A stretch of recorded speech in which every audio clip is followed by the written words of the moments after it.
So today we'll continue with the calculations on quantity of heat. I did a little bit of introduction in our previous class, and we did some examples on the topic. So now let's look at another example.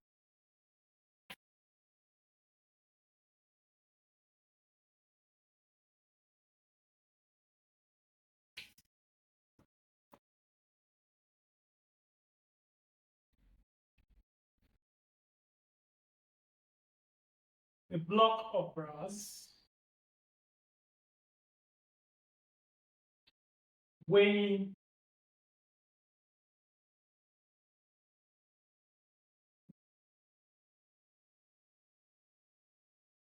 0.95 kg and having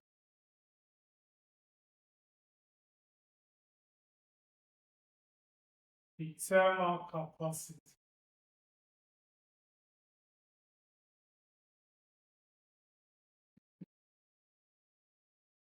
of 34.5 joule per Kelvin is observed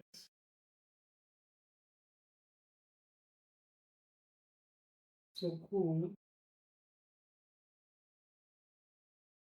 at a rate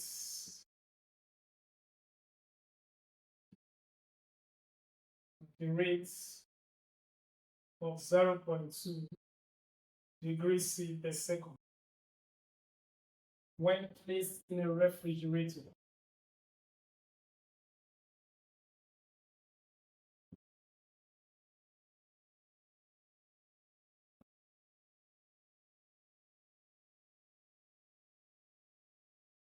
When placed in a refrigerator, calculates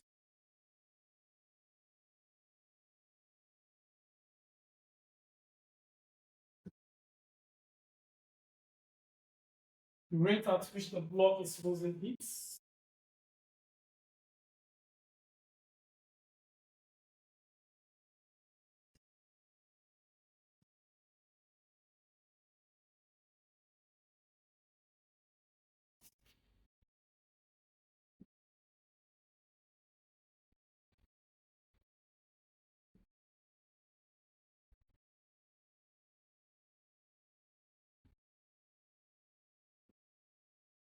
to the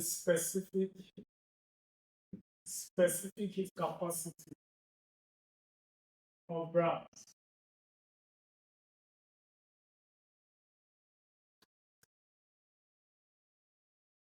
My second block of brass weighs 0.95 kg.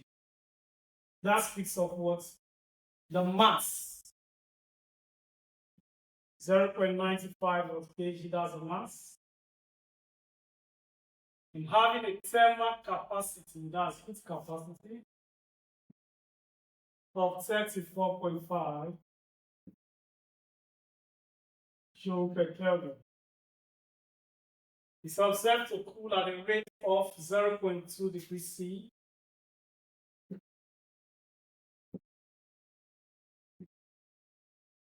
per second. When placed in a refrigerator, calculate the rate at which the block is losing with heat. Now, this rate here, 0.2 degrees C per second, means for every temperature change of 0.2 degrees C, the heat loss per second is at a rate of 0.21 degree watt C. That's 0.2 degrees C of heat is lost. That's talking about the temperature of change. The temperature change is 0.2 degrees C for every 1 watt second. For every 1 second, the change in temperature is 0.2 degrees C for every 1 watt second. For every 1 watt second.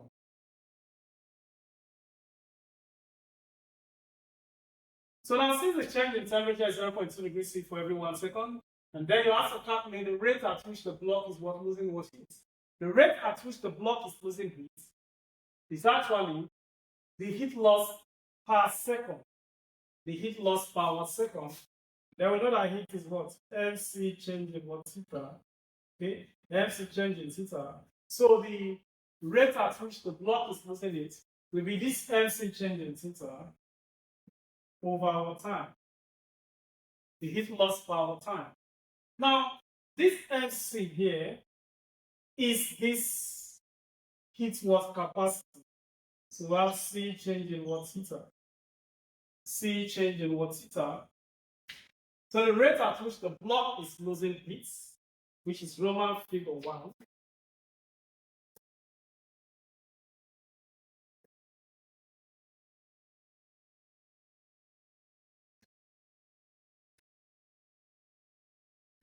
that will be 3.45, 34.5 times 0.12. 0.12. This one will give us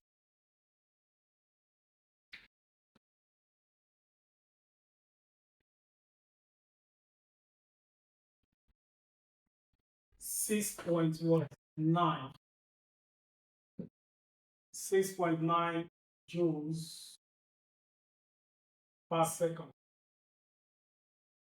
That will be the rate at which the block is losing what heat.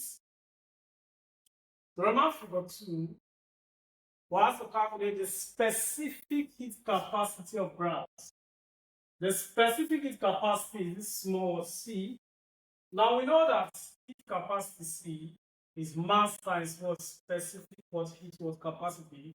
So that means the specific capacity is going to be the heat capacity divided by what the mass. The heat capacity divided by the mass. So we get C all over M equal to what small c, which is the specific heat watt capacity. The heat capacity given as 34.15. Then the mass is 0.915. 0.905.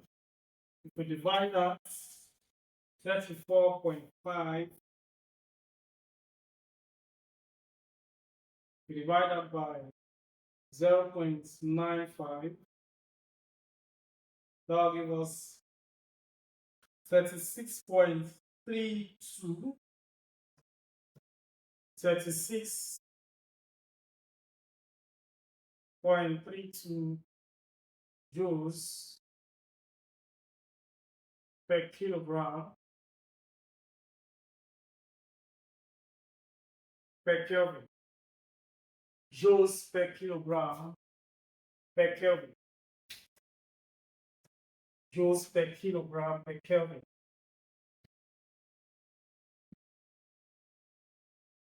Okay, that becomes what the specific what heat capacity of the brass. So whenever you are doing the rates, and then you ask to calculate the rate at which the block is losing what heat, okay, all you need to do is just to multiply the heat capacity by the given what rates, okay? But if you are not given that, all you need to do first to calculate what the total heat loss or the total heat what lost. After calculating the total heat loss, you divide that by what the time. You divide the total heat loss by the time, that will give you what the rate at which the object is losing what heat. All right, let's take another example. Example 2.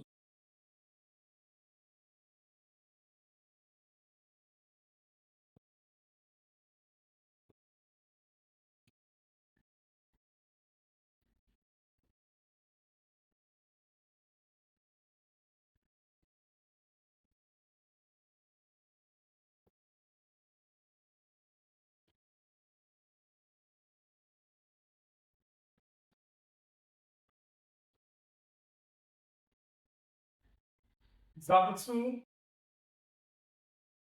A block of aluminum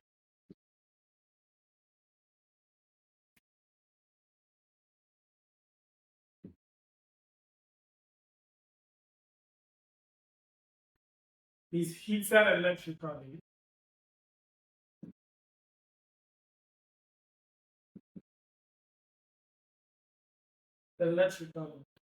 by 25 watts. heater.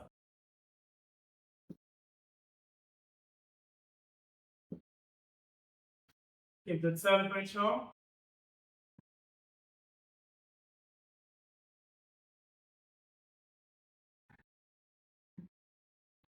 rises by 10 degrees in 5 minutes,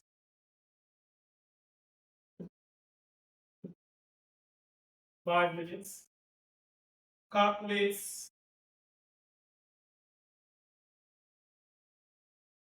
the heat capacity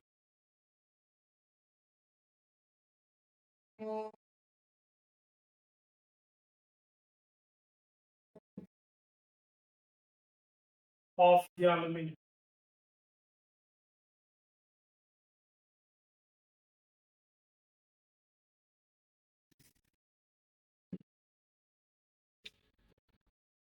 Okay, let's take a look at the question. It says the block of aluminum is heated electrically by 25 watts per heater. That speaks of the power. The power rating of the heater is 25. The temperature rises by 10 degrees C. That means the change in temperature is 10. Then 5 minutes, that speaks of what time. Of course, convert this one to seconds. That'll give us what 300 watt seconds. So calculate the heat capacity. The heat capacity of the aluminum. The heat capacity of the aluminum. Now, what we have is, we are doing the time. We know that heat H is equal to MC change in theta. Let's say power times time equals MC change in theta. Here M represents what the mass. But now in this particular question, we're not giving what the mass. Hence, we are asked to calculate what the heat capacity.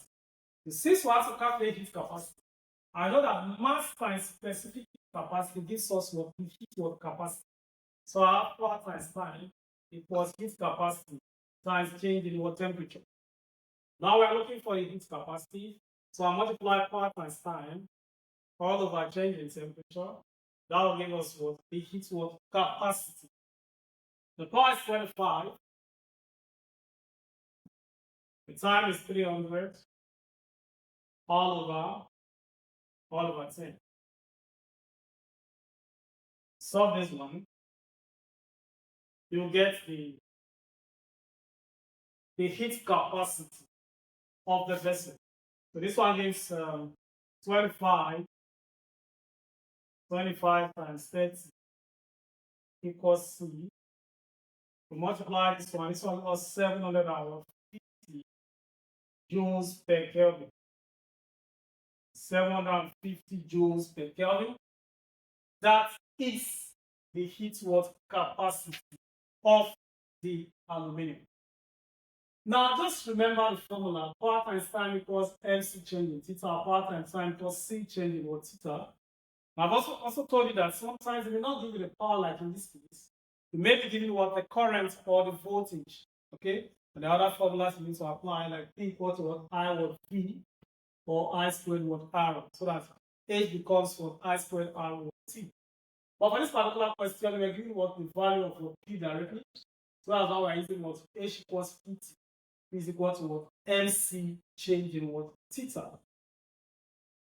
Okay, I'm sure that's clear. Let's take a look at yet another example.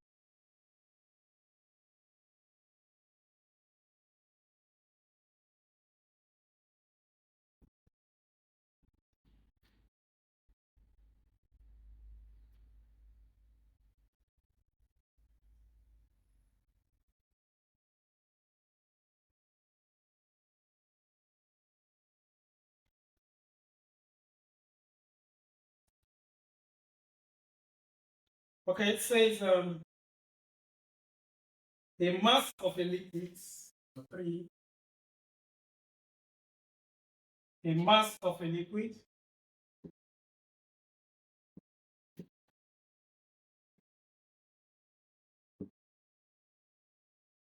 at 30 degrees C is mixed with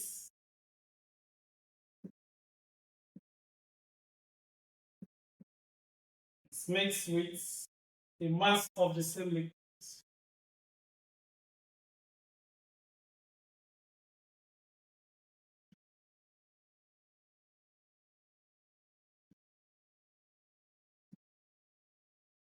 The mass of the same liquid at 70 degrees C.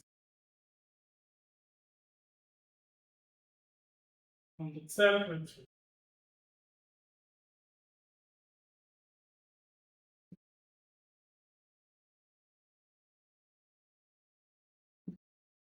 of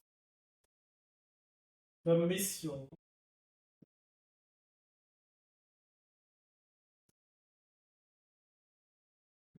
is 45 degrees C. Find the ratio of the mass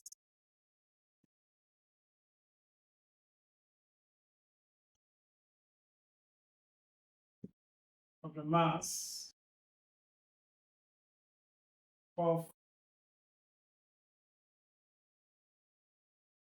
the cold liquids of the cold liquids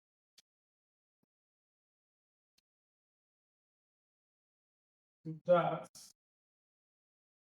of the other liquid.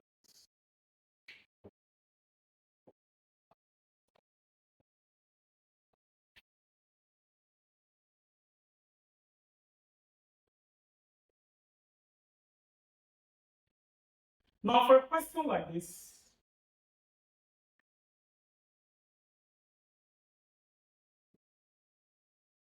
the first thing that should come to your mind is that provided no heat is lost to the surrounding, the total heat loss must be equal to what the total heat will gain. Total heat loss must be equal to what total heat will gain.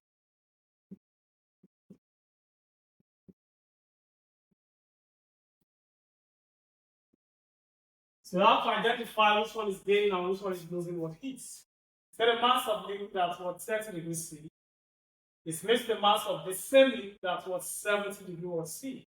The one at 30 degrees C is the one that's going to gain what heat, while the one at 70 degrees C will be the one to lose what heat. So heat loss will be the mass of hot liquid, specific capacity of the liquid, change in the temperature of hot. That will be the mass of the cold liquid, specific capacity, change in temperature of cold liquid. This one we cancel this, but we're talking about the same what liquid. Says this is a mass of the same what liquid. So since we're talking about the same liquid, we have the same specific what capacity. So now we have the mass of the hot liquid here. Then change in temperature. That will be the initial temperature of the hot liquid, which is 70, minus the final temperature of the mixture. So the temperature of the mixture is 45 degrees C. That's the final temperature. So I'll get 70 minus 45 mass of liquid. You'll get the final temperature minus the initial temperature of the cold hot liquid. So subtract this one now. Get the mass of hot liquid. The subtract this one gives us 25. Okay, let's put this one as 25 mH. Okay. Then this one will give us 15 mLC. The mass of one liquid, mass of open liquid. Now, so find the ratio of the mass. Find the ratio of the mass of the cold to that of the other liquid, which is the mass of cold to mass of hot. So we're looking for mass of cold to mass of hot. When we talk about mass of cold to mass of hot, so we're supposed to have something like this: mass of cold to mass of hot, or mass of cold divided by mass of hot. So that means what I will do is, so this I have, it's going to be MC over MH. I'll divide both sides by MH first. Then again divide both sides by 15. So we have 25 mH all over mH. That will be 15 mc all over mH. So this one will cancel first, so that I'll get write it this way.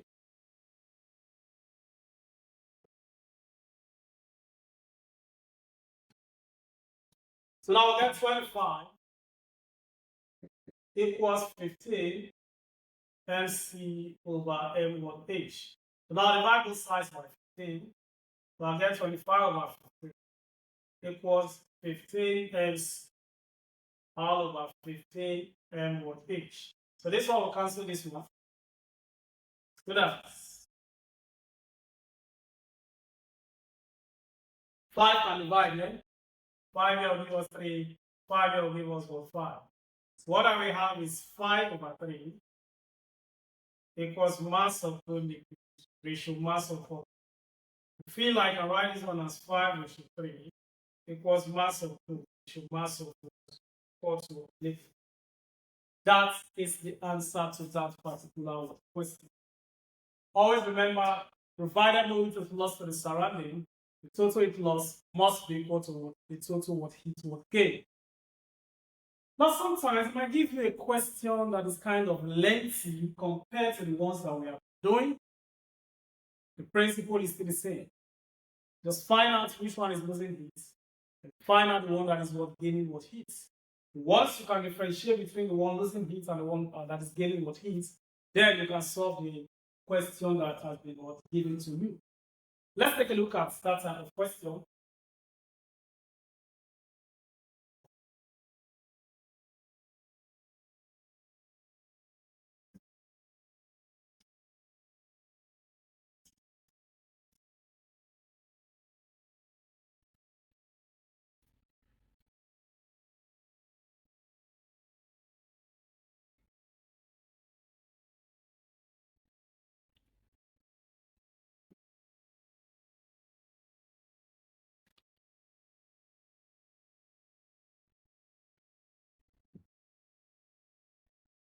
The copper calorimeter of mass, 100 grams, contains 195 grams of water.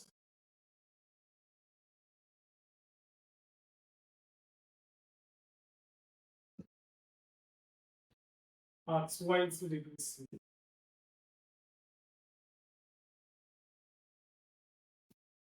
Stop. So when the copper block of mass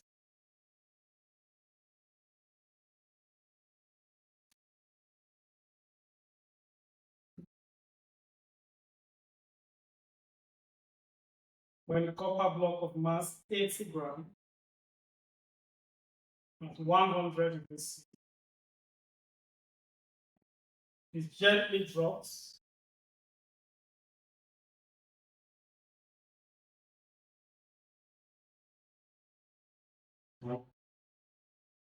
in the water,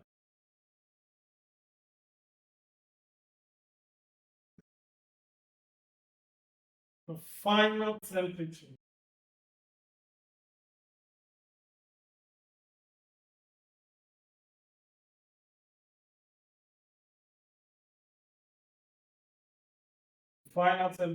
is 22.8. Final temperature is 22.8 degrees C. Calculate a value for the specific heat capacity of copper.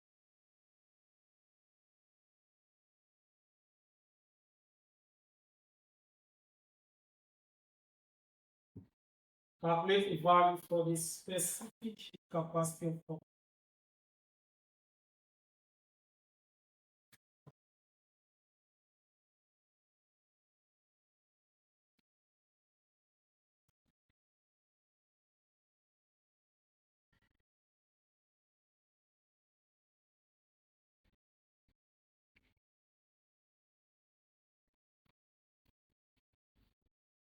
Okay, let's take a look at that question now.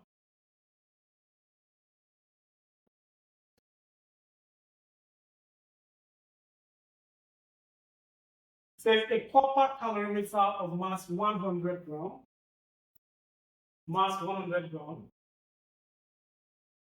mass of what? Copper,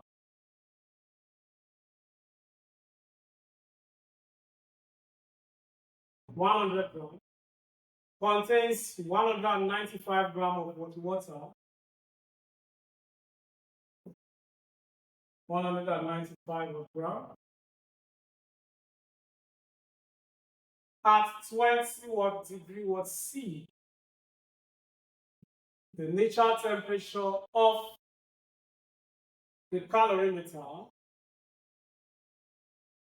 and the initial temperature of the water is going to be the same thing. When the copper block of mass 80 gram,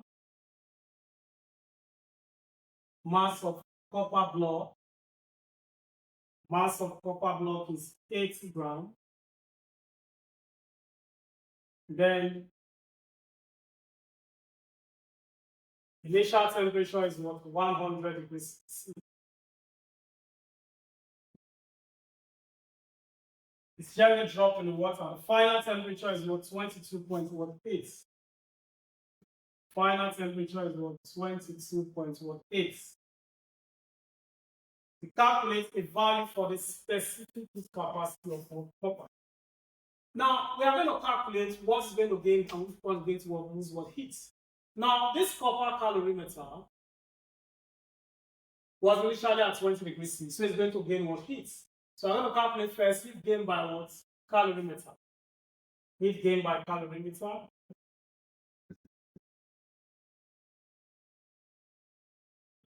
Heat gain by calorimeter. That will be the mass of calorimeter. That's specific capacity of calorimeter times change in temperature. The mass of calorimeter is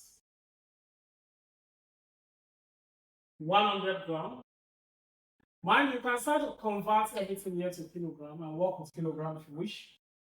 But since we have to calculate the value for the specific capacity of copper, I can calculate that leaving my answer in a gram, or we can work with what? Kilogram. Okay?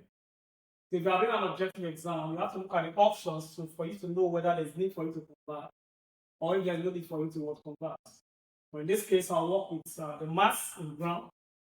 So the mass of calorimeter 100. Remember, I have to calculate the value for the specific capacity of copper. So mass of calorimeter times specific heat capacity of calorimeter. The change in temperature is going to be the final temperature theta 3 minus what? Theta was 1. Okay? So I'll get 100 C into 22.8 minus what? 20. So that will give us 100 C times 2.8. And when you multiply, you get 280 was C. Okay, that is the heat gain by what? The calorimeter. So the next now to calculate is the heat gain by what? Water. Heat gain by what? Water.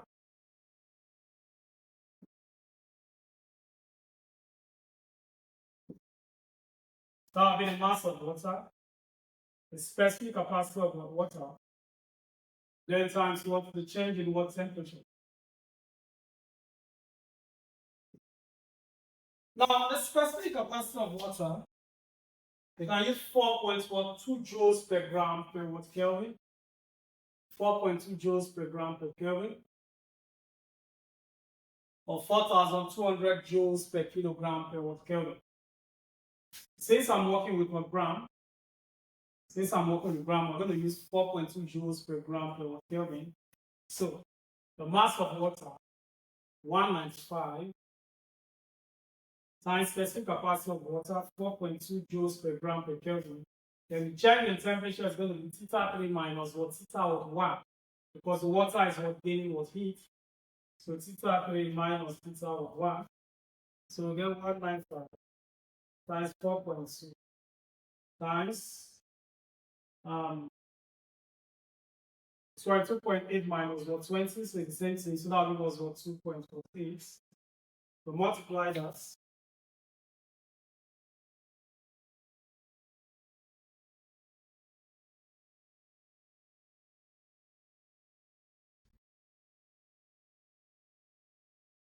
That was 2,293.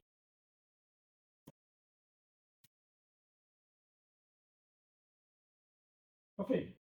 So the next thing we have to calculate now is the heat what lost. We'll calculate the heat lost. Heat lost by the copper block.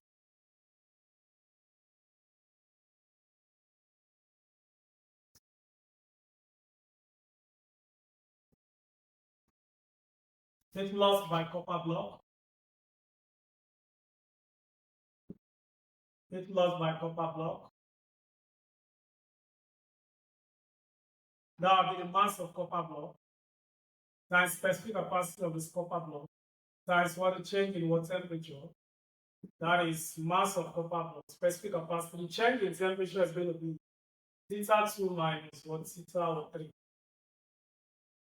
So the final temperature is lower than what the initial temperature of the copper block. So the mass of copper block is 80. The specific capacity is what we are looking for. Then the change in temperature, that will be 100 minus 22.18.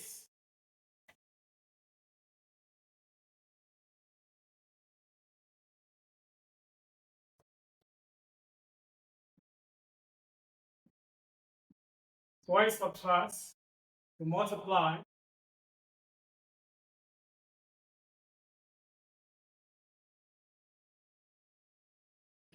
so we'll get 6,176. 6,176. So what I'll do next is to equate now. The heat loss equals what heat what gain. That's the total heat loss equals total heat what gain.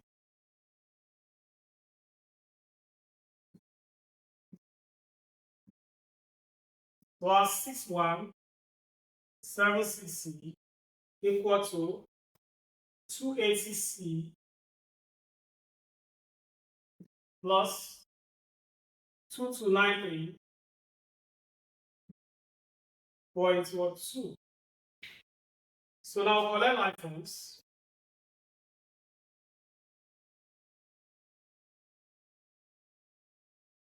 Collect items. We'll get 6176C. This one going across the equality becomes minus 2293.12. So now we subtract. So I'll get 58916. 5896C equals 2293.2. So to get the value of C, I'll divide both sides by 5896.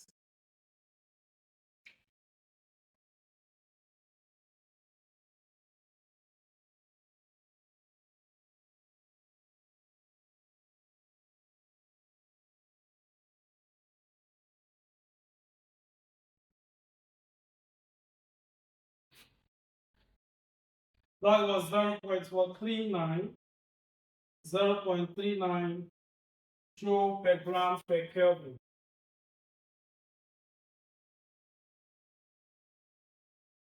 (0.39 joules per gram per Kelvin).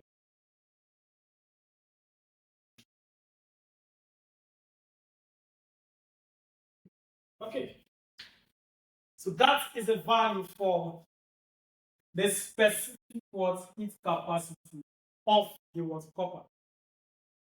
So always remember, provided no heat is lost to the surrounding, the total heat loss is always equal to what the total heat gain. Identify which one is losing what heat by comparing what the temperature, because the one at the higher temperature is going to lose what heat. So if you have two liquids, for example, one at a higher temperature, one at a lower temperature, the final temperature of the liquid is always lower than the initial temperature of what the hot water liquid. So that means that's the one that's going to lose what heat. And then the final temperature is higher than the temperature of the cold water liquid. That means the cold liquid is one that's going to gain what heat. So once you can extract the parameters from the question, automatically you can solve the question by putting the formula heat equals what MC change in what theta. It's just as simple as what that is. If you have any question on this, send it to me via the comment section. I'll see you in our next class.